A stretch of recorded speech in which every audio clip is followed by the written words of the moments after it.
हाय दोस्तों, आज मैं आप सभी को क्लास 12 केमिस्ट्री चैप्टर 3 का जो है वीवीआई सब्जेक्टिव क्वेश्चन बताने वाली हूँ। यदि आप लोग क्लास 12 में तो इस वीडियो के अंत तक बने रहिएगा। अब मैं वीडियो को स्टार्ट करती हूँ।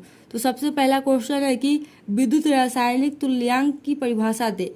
आपसे एग्जाम में पूछा जाएगा विद्युत रासायनिक तुल्यांक की परिभाषा दे, तो लिखिएगा किसी पदार्थ का वह रासायनिक तुल्यांक की मात्रा जिसमें 1 एम्पीयर की धारा 1 सेकंड तक प्रवाहित होने से प्राप्त होता है उसे ही हम विद्युत रासायनिक तुल्यांक कहते हैं।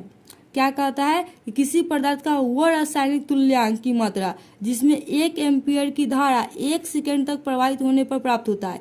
1 एम्पीयर की धारा जो है 1 सेकंड तक प्रवाहित करने पर प्राप्त होता है उसे ही हम विद्युत रासायनिक तुल्यांक कहते हैं। नेक्स्ट है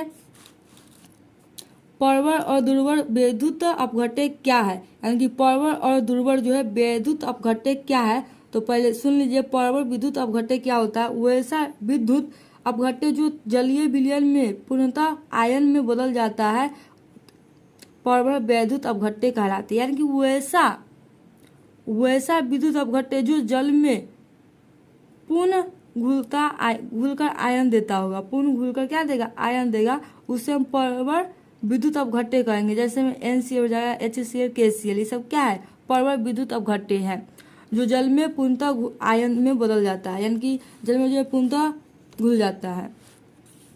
दुर्बल विद्युत अपघट्य वैसा विद्युत अपघट्य जो जलीय विलयन में आंशिक रूप से या बहुत कम आयनिक होता है उसे हम दुर्बल विद्युत अपघट्य कहते हैं। यानी कि वैसा विद्युत अपघट्य जो जलीय विलयन में आंशिक रूप या बहुत कम घुलता हो उसे क्या कहेंगे, दुर्बल विद्युत अपघट्य कहते हैं। जैसे में हो जाएगा CH3COOH NH4OH हो जाएगा।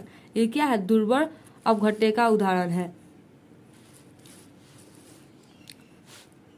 नेक्स्ट है संचायक बैटरी से आप क्या समझते हैं।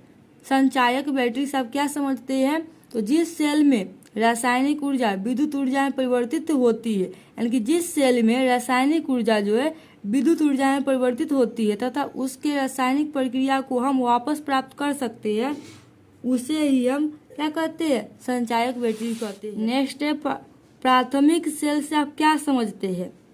प्राथमिक सेल से आप क्या समझते हैं, तो ऐसा सेल जिसको केवल एक बार प्रयोग में लाया जाता है उसे प्राथमिक सेल कहते हैं।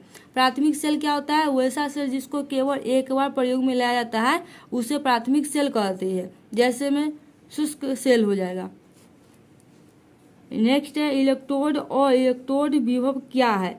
तो इलेक्ट्रोड समझिए पहले क्या है। इलेक्ट्रोड एक चालक होता है जिसमें धारा बहती है।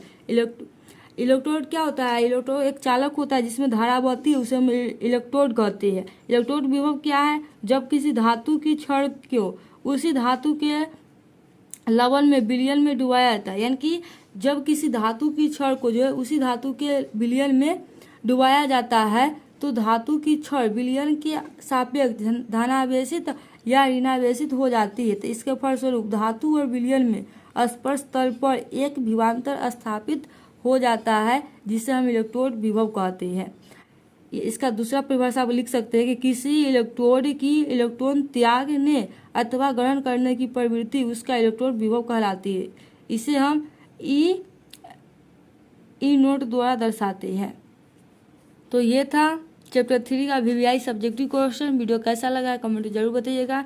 वीडियो अच्छे लगे तो लाइक कीजिए, शेयर कीजिए। Thanks for watching.